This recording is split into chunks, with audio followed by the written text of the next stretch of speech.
Tu te couches fatigué, tu te réveilles fatigué. Tu manges à peu près correctement. Tu essaies de bouger quand tu peux et pourtant, la balance ne bouge pas. Ou pire, elle monte. Si tu es parent, que tu sois papa ou maman, et que tu vis ça en ce moment, reste là. Parce que dans cette vidéo, je vais te dire les raisons pour lesquelles tu n'arrives pas à perdre du poids. Et ce n'est pas ce que tu crois. Je m'appelle Fabien Coach et il y a quelques années, j'étais exactement dans la même situation. Parents occupés, agenda surchargé, énergie à zéro. Je pensais que le problème c'était moi, que je n'avais pas assez de volonté, que j'aurais dû faire plus. Mais c'est pas ça du tout. La vérité, c'est que personne ne se prépare à ce que la parentalité peut faire à notre corps, à notre métabolisme et même à notre rapport à la nourriture. Et aujourd'hui, je veux changer ça. La première raison, et c'est celle dont on parle le moins, c'est le sommeil. Ou plutôt, l'absence de sommeil de qualité. Quand tu dors mal, ton corps produit plus de ghrelin, qui est l'hormone de la faim, et moins de leptine, cette hormone qui te dit « stop ».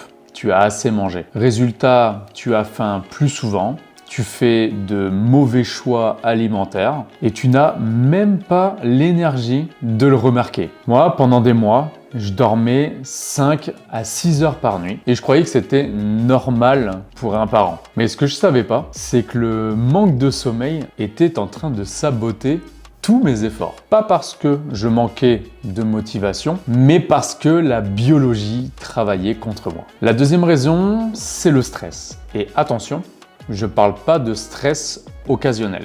Je parle du stress du quotidien de parents. Les devoirs, les nuits coupées, le travail, le repas à faire pour toute la famille. Ce type de stress libère du cortisol en continu. Et le cortisol, c'est l'hormone qui va dire à ton corps « stocke la graisse et stocke-la bien en bas du ventre ». C'est clairement un mécanisme de survie. Ton corps croit qu'il est en danger et du coup, il se met à tout stocker au cas où il en aurait besoin. Et le pire dans tout ça, c'est qu'on le ressent même plus. On est tellement habitué au stress en tant que papa et maman qu'en fait ça en devient une habitude. Et crois-moi, j'ai mis du temps à admettre que j'étais stressé. Parce que dans ma tête, un bon papa doit gérer. La troisième raison, c'est celle que j'appelle manger à côté. Tu finis l'assiette de tes enfants, tu grignotes un petit bout en préparant le repas, tu avales même peut-être ton repas debout en cuisine pendant que les enfants sont en train de manger à table. Et ton cerveau, il enregistre pas vraiment ces calories-là. Parce que il n'y a pas eu ce fameux rituel.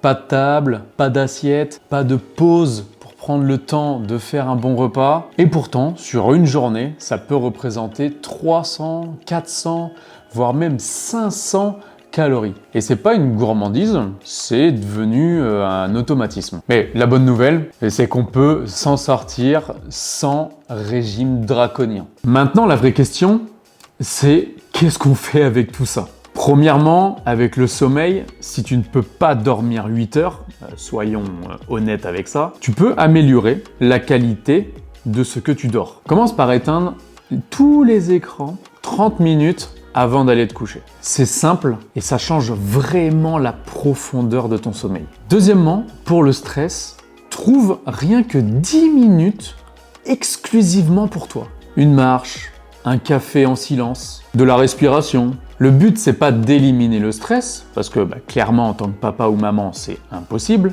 mais c'est de créer des moments de descente du cortisol. Troisièmement, pour le grignotage, commence par ne manger qu'assis. Juste ça, peu importe ce que tu manges, mets-toi à table. Ça va réactiver la conscience alimentaire immédiatement. Alors ces 3 habitudes semblent petites, mais combinées, elles vont changer complètement l'équation. Pas besoin de régime, pas besoin de salle de sport. Juste reprendre le contrôle doucement avec ton rythme de parent. Voilà, si tu t'es reconnu dans cette vidéo, sache une chose, ce n'est pas de ta faute. La vie de parent est exigeante et ton corps réagit logiquement à ce qu'il vit. Mais la bonne nouvelle, c'est qu'une fois qu'on connaît les vraies causes, on peut agir en conséquence pour trouver de vraies solutions. Si cette vidéo t'a aidé, laisse-moi un petit pouce bleu, ça m'aide vraiment à continuer. Dis-moi en commentaire laquelle de ces 3 raisons te touche le plus.